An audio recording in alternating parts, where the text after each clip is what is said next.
Hello, welcome to the Louth Leinster preview brought to you by Blackstone Motors. I'm Dan Bannon from the Louth and Proud podcast. I'm joined tonight by former Louth and Westmeath manager Colin Kelly, brand ambassador for Blackstone Motors, Ciaran and Casey Byrne, and current Louth footballer. Lads, thanks for coming along tonight to preview this game. Lads, it's April, the Easter eggs have just been put away. Does it have that feel of championship about it yet? I don't know, it's strange, it's something we're probably going to have to get used to. But look, it's on top of us now or whatever, and as I said, it's something we're going to have to get used to, but just this time of the year, you know, the summer feeling is probably not there yet as such. But no, it looks a bit summery, but it's a bit cool. Does Mickey have a job trying to shift the mindset within the group, Ciaran? Yeah, look, as Colin said, like, the league is only over, so it's still, I suppose, early stages within the year, but April is a bit unusual for Championship, alright. But as Colin said, the weather's it's shining. The boys have the Championship haircuts, they're all set for Sunday, so there's a great buzz around the place, and it does. I think it does feel like Championship. You know what it's like, Championship week. There's always a great buzz around the place. The training, the intensity's through the roof, and the boys are just all putting in that extra wee bit of effort. So the buzz is good, and we're all looking forward to Sunday. Is there a sort of an expectation on you now, having done so well in the league, or would you have that standard among the group yourselves anyway? I suppose, like, the league did go really well, and I think from the outside looking in, a lot of the supporters are expecting us to go out and beat Westmeath. I suppose they are Division 3, didn't get promoted, so probably aren't going as well as we are. We did have quite a strong Division 2. Promotion was nearly on the cards in the last game against Dublin, so look, expectations are pretty high, but I think we just take one game at a time. Westmeath, geez, we know them that well now at this stage. I don't know how many times we've played them over the last while, so we know each other quite well, so we're looking forward to the challenge. Like, would you put that pressure on the team, or would you just take it off and be going with what Ciaran says, and taking it game by game? I don't know. I don't think it's a case of you can take the pressure off the team game by game. Like, there's an expectation there now because of the good form they've shown through the league, and that's not by accident. Like, the performances were excellent, and there's a real good feel-good factor about the team within the county at the minute, and that's built up out of the way Mickey and Gavin have managed the lads and how the lads have applied themselves to the system. So I don't think you can take the expectation away, you know, and it goes without saying that Louth is probably overwhelming favourites on Sunday, and you know, I think it's an expectation that one they can handle, one they're well fit to deal with, and the fact that the system is so stringent at the minute, and they work so well to the system. I think, you know, you hear those famous words, process over outcome. I think our lads will just you know, it's process all the way. They've all jobs to do. They'll do it. They won't be thinking about the results, and I think, you know, they will suffocate Westmeath on Sunday, and I think they will win. And you know, I don't think, you know, that over feeling of pressure will get to the lads. I think they'll handle it well, and I think, you know, that they'll put in a performance on Sunday and hopefully get the win. That's the kind of thing now with Louth teams at the moment, Casey. You notice that, having been within the group. But take us into the dressing room for a second. Like, how does Mickey and Gavin bring that kind of standard across the board with you?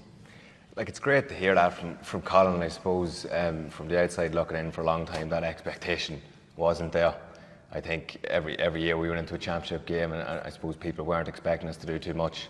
But this time round we're going into a Leinster campaign with the hope to potentially get to a Leinster final. Like, we have a nice route, but each game we treat it differently. But yeah, Mickey, Gavin, from day one, as you can see around Darver here, the place is such a professional setup. It's changed a lot since I suppose you've been here, Colin. It really is a professional setup, and boys are itching every time they come to training. You'll see here tonight, like, the place is just, it's rocking. The music's in the dressing room. We've second physios are just top notch and whatnot. So every night it's a buzz, and I suppose this game is no different. It's, as Mickey said during the week, this is our Leinster final, and we win this game and we go on to the next game and hopefully progress that one step forward this year. Yeah, how big of a deal would it be, Colin, if you now get this win on Sunday, like, to carry it on from the league? Yeah, it's always big to win championship matches, Stan. Like, we've all been involved in championship matches of significance down through the years, and you know, how big is it if we win the game?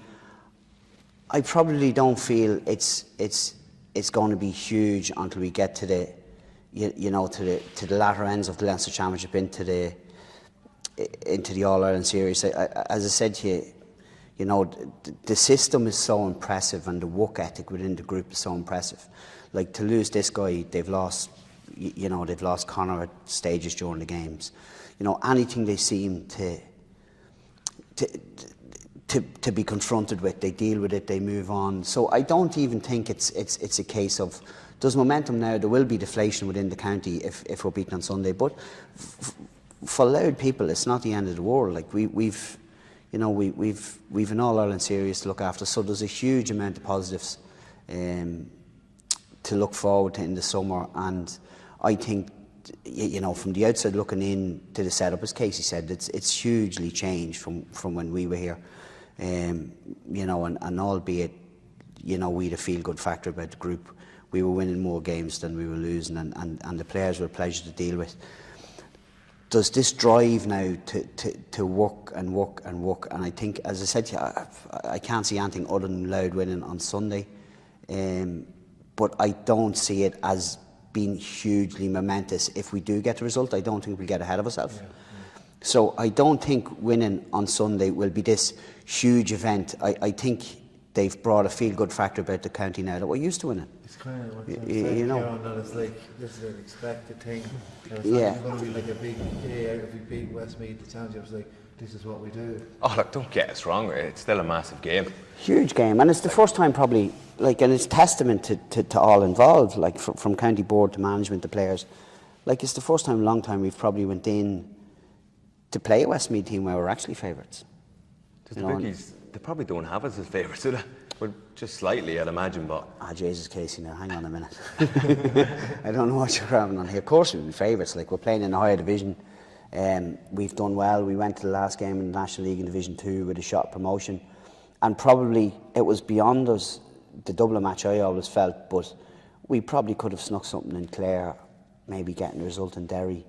We could have been out to getting promoted probably a little bit earlier than that, albeit thinking about it. But in terms of where we're at, I think we're ahead of Westmeath at the minute. Yeah. And so, as I said to you, would I see a huge momentous, you know, effect if we win the game on Sunday? No, I don't. You know, and I see actually deflation if we're beaten, and that's, you know, that's a big change, because, you know, go back down through the years, like, you know, people go to the likes of Nav and playing Westmeath. You come back to when we were playing, as I said, we do probably a little bit ahead of, but for the last couple of years we probably drifted between 3, 4, and going into Nav on Sunday, people will be coming out probably not hugely disappointed how we'd be beaten by a Westmeath team who's contested 2 Leinster finals in the last 6 or 7 years, whereas now I think if we're beaten on Sunday, there'll be huge deflation, and if we win, I don't think there'll be a huge, you know, on to the next one. Yeah, I think it'll be just on to the next one. It's a fair point. Do you feel that buzz as a player? Like, do you see, are you aware, like, you know, you're in the bubble now, like, in the county, sort of, you're so kind of clued in. But does it ever come into you, like, do you ever see as a kids on the street wearing a Louth jersey now with Blackstone on the back? Is that what you see? For a long time there wasn't, like, I think, just I suppose in recent years, since we're starting to, I suppose, win more games, and the Mickey and Gavin effect, ever since they come in, I suppose, you're starting to see a lot more kids wearing jerseys. We're getting bigger crowds at games.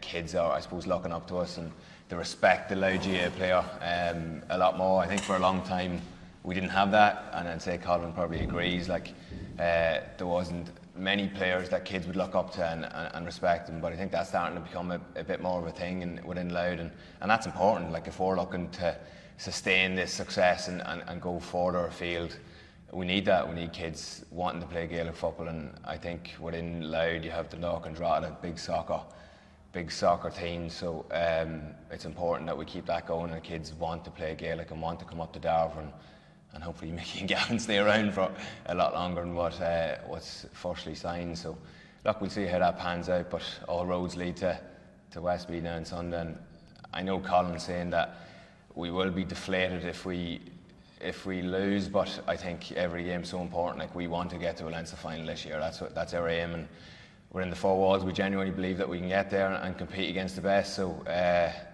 we want to go out on Sunday and put our best foot forward and win the game. We go out in every game we want to win, so let's just see how that goes. Yeah, it's great to hear, isn't it, Colin? Yeah, like you know, as I said to you, that you can see that trait within the team, how hard they work, like, you know, and there's, you know, it's a never say die attitude, and as I said to you, wherever they're faced with, they deal with and move on, and there's no challenge seeming to be too big for them. So yeah, it's actually a pleasure to stand on the bank and watch the team. You've managed both counties, and so you've managed a lot of the players that are still involved on both sides. What's the difference between the two counties? Is there a difference? Yeah, there is. Like what people don't realise about Westmeath is a dual county. You know, very, very much so. There's probably 4 or 5 fellas playing on the Westmeath hurling team that arguably is good enough to play in the football team. And probably vice versa, there's a couple of footballers. So there is that, like taking case in point, Luke Loughlin, who's both a brilliant hurler and footballer, and you know, there's another guy there like Niall Mitchell, who's a top footballer who is playing hurling and doesn't really, you know, dip into the football. So it is a dual county, but in terms of club football is stronger, and I suppose that's evident in when you see the likes of Gary Castle, who have, you know, contended deep into All Irelands, the Downs, Lomans, you know, so club football is stronger. But in terms of like this facility here is not there in Westmeath, you know. So like they're similar in terms of how do you go about the business in terms of playing quality or whatever. Like as I said to you, Westmeath is probably, you know, it is a dual county. They do have a lot of very talented footballers, but you know, like when you look within our own county, like, you know, it's just, to me, it's ahead because of your facilities, your resources. I think there's a huge passion from the whole of the county towards the footballers. Whereas in Westmeath there would be that, you know, slight divide between the hurlers and the footballers. And I'm not saying that they're not all behind each other, you know, but it is a dual county, and that's, you know, so there is a difference. But you know, they have real quality. There's, like, you know, definitely when you step out to Park Dalton on Sunday, like if you go through the Westmeath team, they're all high-end players. Like, there's no two ways about it. Like strong Leinster experience. Like semi-finals. Like you take, like they've played in Leinster finals. If you take the likes of Kevin Maguire, Jamie Ganood in the full back line, with the Smith guy that's coming from Dublin, strong. Ronan Wallace is an excellent centre back. Sam Duncan, really good midfielder. Ronan O'Toole, decent player. Luke is excellent. You know, they have a lot of good players through the group. But on saying that, you know, goes without saying, John Heslin, whether he's fit or not, you know, I go back to the time where, you know, as a kid, I think in Navan in the championship match, whatever, he played midfield marking Paddy Keenan and crack. Yeah, I remember that. You know, so like he's and like what people don't understand about the likes of John, they attribute scores. He's an outrageous fielder of the ball with a massively high skill. Like Ronan O'Toole is so elusive. Luke is so the high end, but I just can't see them surviving in the intensity of what's going to happen on next Sunday. And you know, that's you have your homework done this weekend. Is that's a huge part of it as well. The way the game has gone as well, it's kind of studying the opposition as well. You know all them players from what Colin was mentioned too. Yeah, massive, and you didn't even mention Ray Kennellan. Yeah, exactly right. Massive, obviously ex-AFL player, good mate of mine. Haven't been chatting him over the last couple of weeks, but he's not dropped your text this week, no? No, not this week. No, definitely not this week. Anyway, but look, he's another outstanding player. These are the players you have to look out for. Him and Johnny Hessen, outstanding player. I think the last time we played them in RD, he might have kicked. Did he kick 10 or 12 points? Yeah. But then again, like you don't want to focus too much on the opposition. Like I think, as Colin alluded to earlier on, we're all about process. If we stick to our plan, not worry too much about them. If we nail down that plan that we've been doing all throughout Division 2 this year, there's no reason why we can't comfortably win. I'd be the one little. I know we've spoke about them not getting promotion out of Division 3, and we are like things I've seen like they would always struggle against Longford, and they've beat Longford comfortably. You know, so they'd won the Talton Cup, so the National League form wasn't really relevant in terms of they could, you know, as long as they didn't go to Division 4, their All-Ireland serious wasn't really in jeopardy. Yeah. So you're kind of saying to yourself, drawing a line through it, and I'm sure Desi and you know, he'd be no mug, and as I said, it's something where they definitely wouldn't feel out, they wouldn't think. But if you take of the positives that we had, like you know, like Peter at full back has been excellent. You know, Tommy's in a rich vein of form. Ciaran Downey has been excellent. Connor's playing like he hasn't played in a long time. Sam is coming back. You know, Peach has come in, albeit you know not at the expense of Decky. We won't say that. But Peach has come in and he seems to be settling things down a wee bit. Dan Corcoran, like we've a lot of good players. You know. Yeah. Good players, and players as well. Yeah, and this modern game the way it's yeah, gone, like hitting them, you know, like I don't think there's a better team in the country at the minute playing the system as well as we're playing it. Yeah. I would agree, and obviously it's hard for you to say, like being in the what like genuinely, what do you think of the system? Like the game has changed since I went to Australia. The game has changed.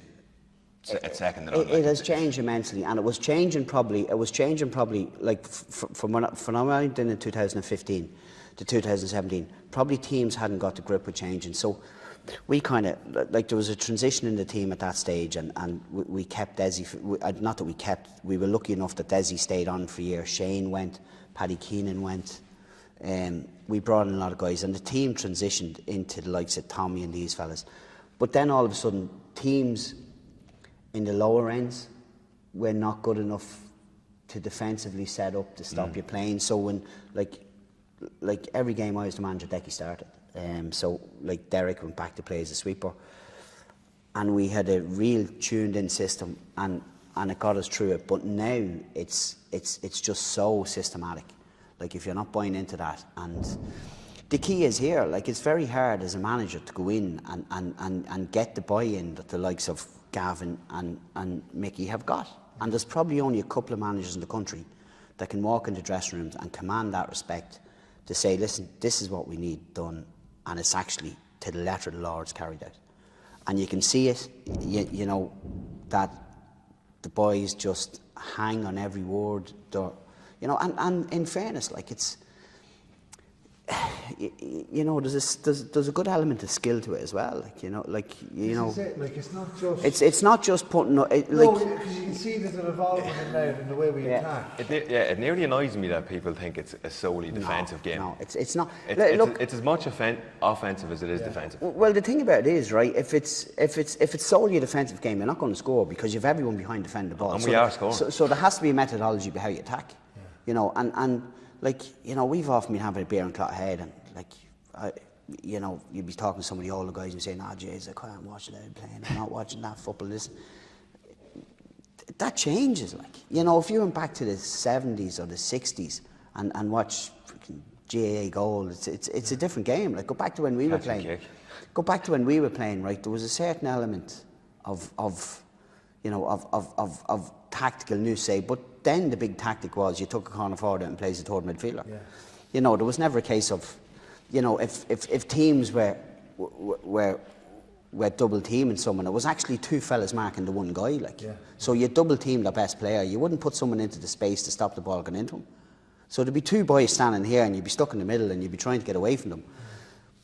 But that was the amount of your tactical nous. So the best teams, the most talented teams won, right? But now, the pure talent. Now all. Can you see that? Is that the way it's gone? Where it's like you're nearly schooled every night you come down, and what way to break down attacks?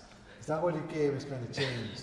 I don't know if you heard Sean Quigley's podcast during the week, but he was saying the game itself is probably taken away from that player expressing themselves. The game has become, as you said, so systematic that players are like, right, I have to be here at a certain stage, I have to be defensive, I have to be at this point, but it's probably taken away from that player expressing themselves. But the thing about it is, Dan, what people don't understand is, to coach that system, the players have to be coachable.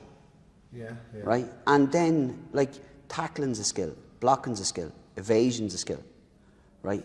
So you have to be highly skilled players. You're just tapping into a different skill set. So, like, you can't just rack up and get 16 or 17 lads and say, now we're going to drop everyone inside the 45 and just work like demons, and that's it.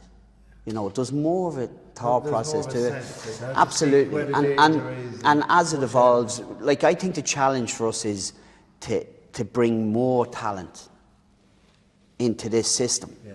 And keep introducing. Hopefully this league gets fit. You know, hopefully we get, you know, another couple like there, for instance, Peaches, 31, 32. Like you know, where's the next goalkeeper coming from? That can evolve to be this type of a modern goalkeeper. There's a kind of a thing in that though as well. There could be a contrast on Sunday where the likes of yourself is out, but the system kind of takes over. Absolutely. And then it comes on and pushes, and then you look at Westmeath. Maybe that's why they're not going up and down in the leagues. Well, that's happened all the way through the league. Yeah. I went round 1.